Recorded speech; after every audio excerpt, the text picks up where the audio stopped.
Hello to everyone, welcome to KCA Kukreja commerce academy. कैसे हैं आप सभी? होपफुली आप सभी अच्छे हैं और जो अपनी प्रिपरेशन है उसको काफ़ी अच्छे से कर रहे होंगे।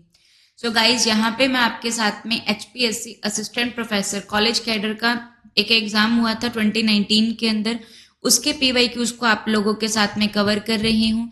ये आप लोगों को जो अब आपका एग्जाम होने वाला है उसको क्रैक करने के अंदर क्या प्रोवाइड करेंगे, हेल्प प्रोवाइड करेंगे। ओके जी, तो स्टार्ट करते हैं हमारे आज के सेशन के पहले क्वेश्चन के साथ में। देखिए क्या लिखा हुआ है।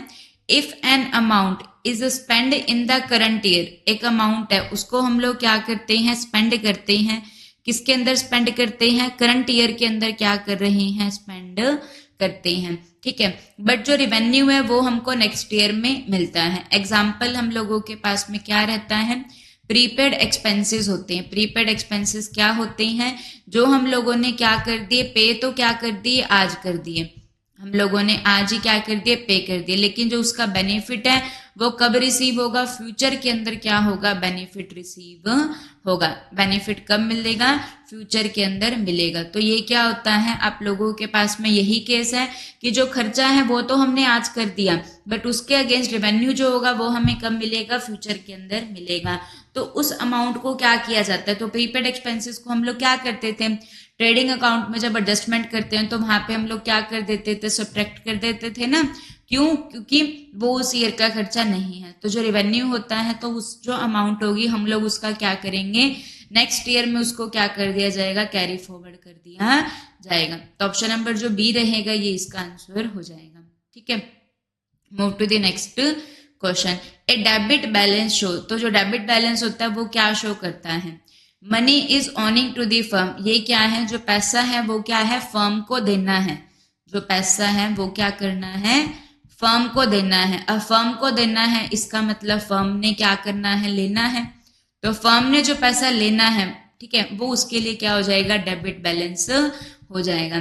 पैसा अगर किसी दूसरे पर्सन को देना है तो वो तो उसका क्रेडिटर हो गया फर्म का, तो वो क्या होता है, क्रेडिट होता है। कोई भी नुकसान हो गया या कोई भी एक्सपेंस हो गया तो ये क्या होता है, डेबिट बैलेंस होता है। तो यहाँ पे ऑप्शन नंबर डी जो होगा ये करेक्ट आपका हो जाएगा। एक ये याद रखिएगा, हम लोगों के पास में क्या होता है, जो एसेट्स होती हैं, ठीक है, और जो क्या होते हैं, एक्सपेंसेस होते हैं, इनके जो बैलेंसेस होते हैं ये क्या होते हैं, डेबिट होते हैं। एक्सपेंसेस हो गया, एसेट हो गई, ठीक है, ड्राइंग हो गया, इनके जो बैलेंसेस रहते हैं ये क्या होते हैं, डेबिट होते हैं। ऑन द अनदर हैंड जो कैपिटल का बैलेंस होता है या फिर हम लोगों के पास में लायबिलिटी का बैलेंस रहता है, ओके, कोई भी इनकम होती है तो इसका जो बैलेंस होता है ये क्या होता है, क्रेडिट बैलेंस होता है। ठीक है, तो यहाँ पे ऑप्शन नंबर जो डी रहेगा ये इसका आंसर हो जाएगा। Move to the next question. Secret reserve are not permitted, जो सीक्रेट रिजर्व है वो परमिटेड नहीं है। सीक्रेट रिजर्व नहीं बनाए जाने चाहिए, उनको परमिट नहीं किया गया। तो ये स्टेटमेंट किससे जुड़ी हुई है? रिजर्व क्या होते हैं, प्रॉफिट का अप्रोप्रिएशन होता है, जब प्रॉफिट को बचाकर रख लिया जाता है तो क्या बनते हैं, रिजर्व बनते हैं। सीक्रेट रिजर्व चोरी छुपके बनाया हुआ रिजर्व, तो ये परमिटेड नहीं है। क्यों? क्योंकि हम लोगों के पास में अकाउंट्स में क्या आता है, कन्वेंशन आते हैं, कन्वेंशन ऑफ फुल डिस्क्लोजर, जिसमें क्या कहा जाता है कि सब बातों को क्या करना है, डिस्क्लोज करना है। तो ये डिस्क्लोजर के फुल कंसेप्ट के ऊपर बात करता है। डिस्क्लोजर में क्या कहा जाता है कि सब चीजों को डिस्क्लोज कर दिया जाए, तो इससे जुड़ा हुआ है कि कोई भी रिजर्व परमिटेड नहीं है। और जो कंसिस्टेंसी का कंसेप्ट होता है ये क्या कहता है कि सेम मेथड को क्या करना है, अगेन एंड अगेन क्या करना है, फॉलो करना है। ठीक है, अगर कोई मेथड चेंज करते हैं तो उसको बता दिया जाए। कंजर्वेटिज्म कंसेप्ट क्या कहता है, प्रूडेंस कंसेप्ट होता है। ये क्या कहता है कि फ्यूचर में होने वाले लॉस को हम लोगों ने लॉस नहीं मानना। फ्यूचर में होने वाले लॉस को हम लोगों ने क्या करना है, पहले से ही कंसीडर कर कर चलना है, लेकिन प्रॉफिट को लेकर नहीं चलना है। एक्यूरल कंसेप्ट क्या कहता है, जैसे ही ट्रांजैक्शन क्या हो जाए, अकर हो जाए, उसको क्या कर लिया जाए, रिकॉर्ड कर लिया जाए। तो यहाँ पे डिस्क्लोजर जो होगा ये इसके अंदर नहीं हो, इसके वजह से डिस्क्लोजर की वजह से सीक्रेट रिजर्व नहीं बनाया जाता है, क्योंकि कन्वेंशन ऑफ डिस्क्लोजर क्या कहता है, सब चीजों को डिस्क्लोज किया जाए। ठीक है, next question on your screen. From the following situation which is not a situation involve in product mix pricing. So product mix pricing है तो मिक्स है, मतलब कि दो तीन चीजों का मिक्सचर है ना। तो उसके अंदर क्या इसमें से सिचुएशन नहीं है। सो कैप्टिव प्रोडक्ट प्राइसिंग एक सिचुएशन इन्वॉल्व है जहां पे प्रोडक्ट मिक्स प्राइसिंग है, क्योंकि कैप्टिव प्रोडक्ट में क्या किया जाता है, यहाँ पे जो मेन प्रोडक्ट होता है ना, जो कोर प्रोडक्ट होता है, उसको क्या किया जाता है, हाई प्राइस के ऊपर बेचा जाता है। जैसे कि जो क्या हो गया, प्रिंटर हो गया, सॉरी, जो कोर प्रोडक्ट होता है उसको क्या बेचा जाता है, लो प्राइस के ऊपर बेचा जाता है। जैसे कि प्रिंटर है ना, उसको क्या कर देना, लो प्राइस के ऊपर बेच दिया जाता है। तो जो कोर प्रोडक्ट है वो लो प्राइस के ऊपर, लेकिन उसको चलाने के लिए जो कंज्यूमेबल चाहिए उसको क्या किया जाता है, हाई प्राइस के ऊपर बेचा जाता है। जैसे कि जो इंक है उसको हाई प्राइस के ऊपर देना, तो ये क्या कहलाती है, कैप्टिव प्रोडक्ट प्राइसिंग होती है।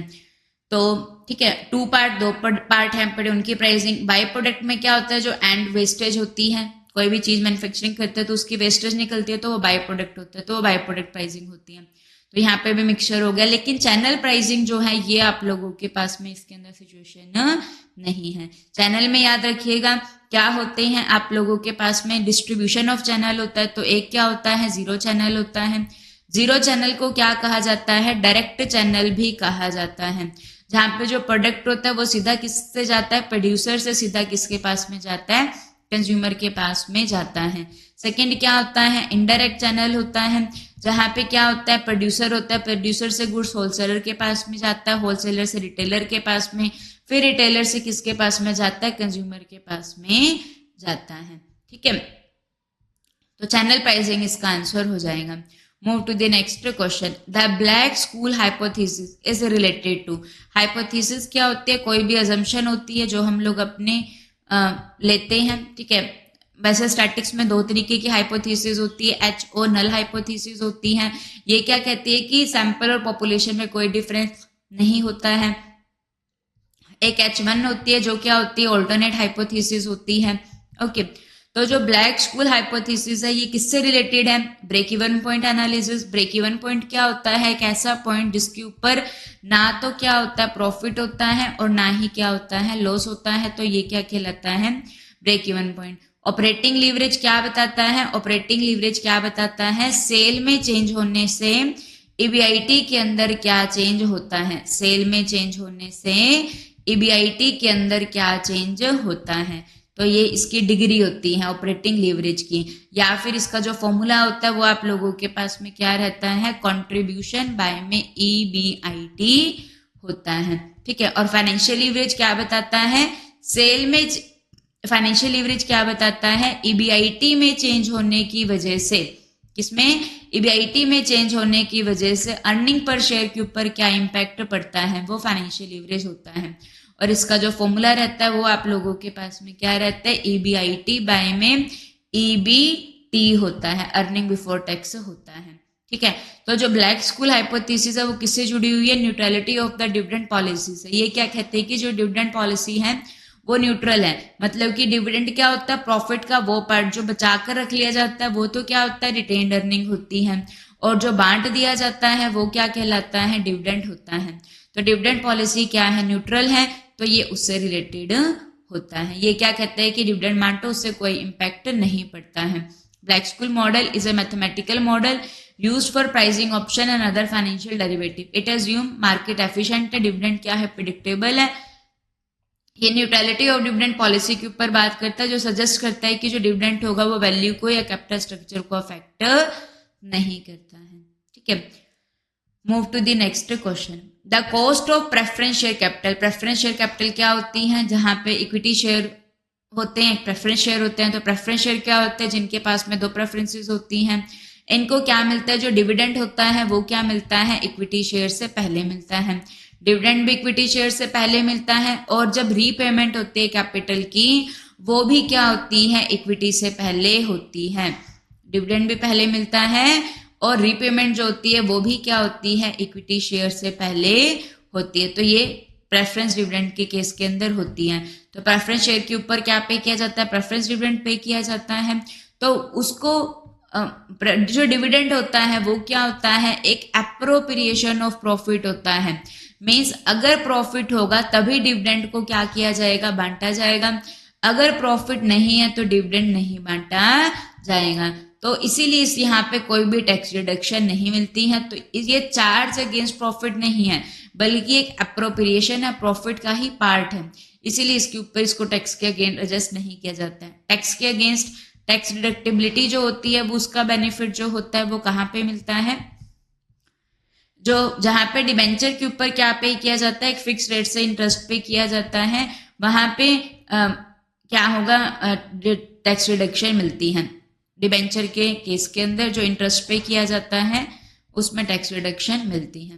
तो ऑप्शन नंबर डी जो रहेगा इसका आंसर हो जाएगा। ठीक है, move to the next question. The yield to maturity is a measure of bond rate of return that consider.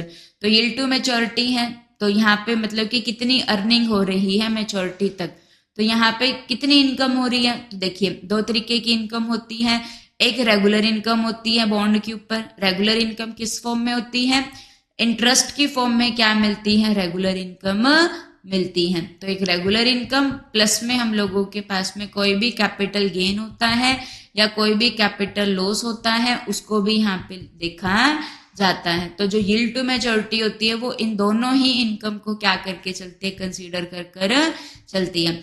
Interest की इनकम को रेगुलर इनकम, और कोई भी फ्यूचर इनकम है, कैपिटल गेन कैपिटल लॉस है। कैपिटल गेन क्या होता है, एक एसेट को खरीदा था किसी प्राइस के ऊपर, बेच रहे हैं हाई प्राइस के ऊपर, तो वो कैपिटल गेन होता है। Okay, yield to maturity is the total return, यहाँ पे टोटल रिटर्न को देखा जाता है। तो रिटर्न में क्या मिलते हैं, यहाँ पे रेगुलर इनकम भी होती है प्लस में कैपिटल गेन भी होता है। क्लियर हो गया, तो दोनों को यहाँ पे देखा जाएगा।